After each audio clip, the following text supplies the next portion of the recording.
నమస్తే బ్రో. పవన్ కళ్యాణ్ గారు, నారా లోకేష్ గారు ఫ్యాన్స్ అంతా కూడా అటు టీడీపీ జనసేన వాళ్ళు ఇప్పుడు దాకా మంచిగా అంటే కలిసి ఉన్నారు. అయితే చిన్న మాట వల్ల ఆయన్ని లోకేష్ గారిని డిప్యూటీ సీఎం చేయాలనే మాట వల్ల ఇప్పుడు చాలా గొడవలు జరుగుతున్నాయి ఫ్యాన్స్ అందరి మధ్యలో. సో మరి ఇది ముందు ముందు ఎలా ఉండబోతుంది అనుకుంటున్నారు? ఆయన డిప్యూటీ సీఎం అవుతారా, ఈయన సీఎం అవుతారా? ఆయన డిప్యూటీ సీఎం కావాలని వాళ్ళు కోరుకుంటారు. ఎందుకంటే అలా డాడీ ఏమో సీఎం ఉండు కాబట్టి డిప్యూటీ సీఎం కావాలి, మావోడు పడిపోతుండు, ఆయన కనిపించట్లేదు అన్న భయంతోనే అలా అడుగుతారు.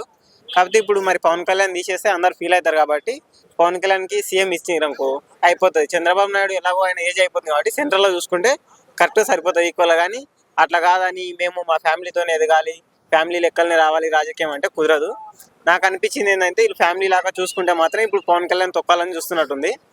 అట్లా అనుకోకుండా అట్లా కాకుండా కొంచెం ఆయనకు సీఎం ఇచ్చారు అనుకో అప్పుడు బాగుంటుందని అనుకుంటా. ఎందుకంటే ఆయన ఆటోమేటిక్గా అన్ని వాస్తవంగా ఎవరికి భయపడకుండా డేర్గా చేస్తాడు కాబట్టి ఆ డేర్నెస్లో బాగుంటుంది. కాబట్టి సీఎం అయితే ఇంకా ఎవరు అడ్డు ఉండరు కాబట్టి ఆటోమేటిక్గా దాన్ని ఏ పనైనా సింపుల్గా ఈజీగా అలవుకగా చేస్తాడు అనమాట. అయితే మరి ఇప్పుడు వాళ్ళు ఏమంటారంటే సేమ్ మాస్ ఫాలోయింగ్ లోకేష్ గారు కూడా సంపాదించుకున్నారు కదా, ఇప్పుడు ఆయనకి ఏం తక్కువ, ఆయన ఎందుకు చేయరని అడుగుతున్నారు. మాస్ ఫాలోయింగ్ సంపాదించుకున్నాడు కానీ ఆయనకు డేర్గా మాట్లాడడం రాదు. ఇంకా ఎవరైనా ఎదురొస్తే కొంచెం దాక్కోవడం లాంటివి అట్లా ఉంటాయి. ఈయనేమో డైరెక్ట్ ఎదురొస్తే పోతే పోతాం అన్నట్టు ఎదురెళ్తాడు. జనాల కోసం ఏమైనా చేయడానికి రెడీగా ఉంటాడు. ఆయన రియాలిటీ ఆ సినిమాలో ఎట్లుంటాడో రియాలిటీ కూడా అట్లే ఉంటాడు. కాబట్టి పవన్ కళ్యాణ్ సీఎం చేయడంలో తప్పే లేదు. ఈయన డిప్యూటీ సీఎం చేయాలంటే మాత్రం ఈయన పవన్ కళ్యాణ్ సీఎం చేస్తే మంచిదని నా ఉద్దేశం. ఇప్పుడు అదే పరిస్థితి ఇప్పుడు ఆయన తప్పించి ఇన్ని డిప్యూటీ సీఎం చేస్తే రాష్ట్రంలో పరిణామాలు ఎలా ఉంటాయి అనుకుంటారు? ఎవరిని?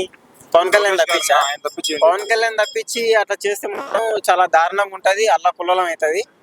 ఒక మాదిరి చెప్పాలంటే మరి చాలా వరకు అయితే నెగిటివ్ ఉంటుంది. మొత్తం రాష్ట్రం కొంచెం తడబడే అవకాశాలు ఎక్కువ ఉంటాయి. అందులో అక్కడ నుంచి మళ్ళా జగన్ నుంచి కూడా ఉంది కాబట్టి అటు ఇటు రెండు కలిపి మళ్ళీ ఏమన్నా జరగవచ్చు. ఎవరైనా ఈయనకు అసలే థ్రెడ్ ఉంది. అందులో అప్పుడు వీళ్ళు చేస్తారా వాళ్ళు చేస్తారా అని తెలియదు. ఏమన్నా జరిగినా జరగవచ్చు అన్న ఉద్దేశం కూడా ఉందన్న. మళ్ళీ ఒకవేళ నెక్స్ట్ విడివిడిగా పోటీ చేస్తే అప్పుడు ఎవరు గెలిచే అవకాశం? విడివిడిగా చేసి సార్ కంపల్సరీ నాకు తెలిసినంత వరకు అయితే పవన్ కళ్యాణే గెలుస్తాడు. ఎందుకంటే వీళ్ళకి ఏజ్ అయిపోయింది, ఈయన నుంచి ఇక్కడ రెస్పాన్స్ లేదు, ఈయన ఎదుగుతుండు కాబట్టి పవన్ కళ్యాణ్ ఎదగడం చూస్తురు కాబట్టి ఆయనకు డబ్బులో కాశించాడు. ఆటోమేటిక్గా ఆయన చేయాల్సింది చేస్తాడు. మరి విడిపోతే ఏమో జగన్ వస్తాడు అంటున్నారు కదా. జగన్ అసలు రాడు. ఇంకా జగన్ అయితే నాకు అసలు ఆయన మీద నమ్మకం కూడా లేదు. అసలు యాక్షన్ ఆయన మొత్తం ఆయన చెడగొట్టుకున్నాడు. ఆయన అంతలోకి ఆయనకు ఆశ ఆశ ఆశ పెరిగి ఓ కొండలు గుట్టలు కూలగొట్టడం జరిగింది. ఆయన వల్ల పెద్ద యూజ్ ఏమి ఉండదు. ఉన్న వాస్తవం చెప్పాలంటే నాకు తెలిసినంత వరకు జగన్ నేను ఇప్పటివరకు ఆయన పెద్ద రీల్స్ ఏం చూడలేదు. ఒక 5 రీల్స్ చూసి ఉంటా. అదే ఇలా ప్రభుత్వం వచ్చినాక దాదాపు ఓపెన్ చేస్తే సార్ ఇన్స్టా అయినా యూట్యూబ్ అయినా మొత్తం ఇవే వస్తుంటాయి. ఇలా దాదాపు మస్తు చూస్తుంటామట. డైలీ ఒక 5 చూస్తుంటాం అనుకో ఎగ్జాంపుల్. ఆయన 5 years